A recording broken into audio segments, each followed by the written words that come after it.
This is episode 4 of Focus on FCPS, a series on education at Global Television Network on Chitramala. Welcome to all of you. I am Vincent Xavier Palathingal, your host and a candidate for Fairfax County School Board at large. Fairfax County residents are going to polls in just over 2 weeks. On Tuesday, November 5th, they will elect the leaders for their local government, including a 12-member school board. I have here US Impact Chairman Sanjay Puri, who understands the importance of engaging in local politics. He has many questions and clarifications about school issues. I brought him here to discuss it on the show so that all voters can make an informed decision on November 5th. Welcome, Sanjay. Hello. Thank you, Vincent, for having me here. Thank you. So, Vincent, last week I went through your website in depth, and I'm impressed with the amount of information that you're sharing. Today, I wanted to get some clarifications on the things that you've listed on that. Sure, that would be really nice to do today. So, one of the first things that's listed on your cards is about teachers. You know, that you say that you should empower, trust teachers for classroom discipline and reduce the administrative burden. Can you please explain what do you mean by that? Because Sure. Teachers, as you know, garbage in, garbage out. So I wanted to really understand that. Sure. From what I have seen, teachers become teachers not primarily for a job, but due to their passion for the profession. I would hire the best and the brightest, and then will give them a lot of freedom to develop the educational plan as they see it. Compensating the teachers comparable to other local jurisdictions is important, but that alone won't help.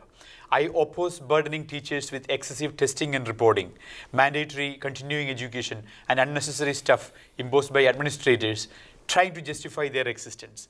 Only competent and trustworthy should be hired, and once hired, they should be trusted and empowered to take on the most challenging task of educating and to enforce discipline in their classrooms.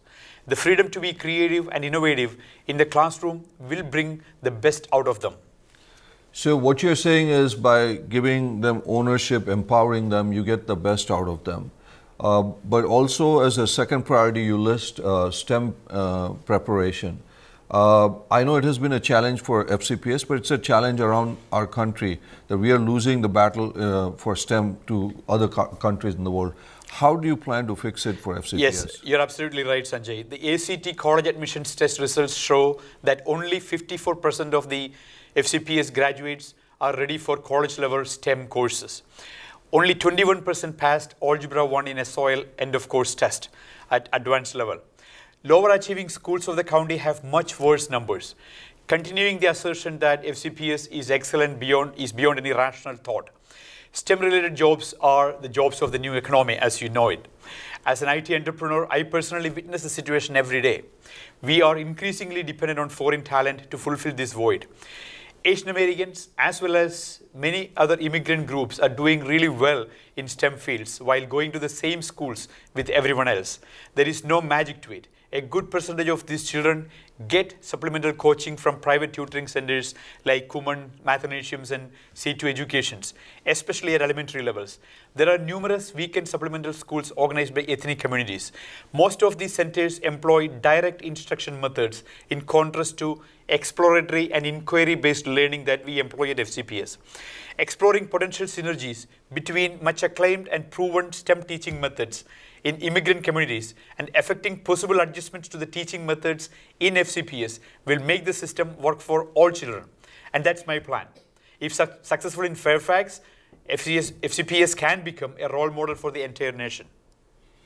No, I think you raised some interesting points, but you also are talking besides STEM about history and how do you want to raise the level of history in the education system in the US and talking about US history education. Why the emphasis on US history? Because are there that many high-paying jobs in history, Vincent?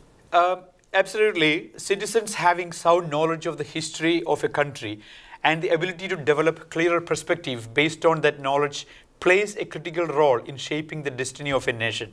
Some of it happens with the passing of traditions and sharing of stories of involvement of ancestors in influencing the nation's history. However, Most of it happens in the classrooms of the country.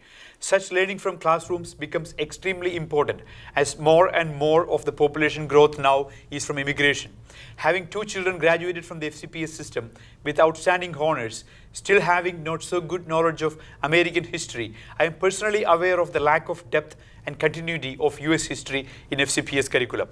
Incremental US history education from K to 12 is the solution. Thank you. So thank you, Sanjay, for coming to the show.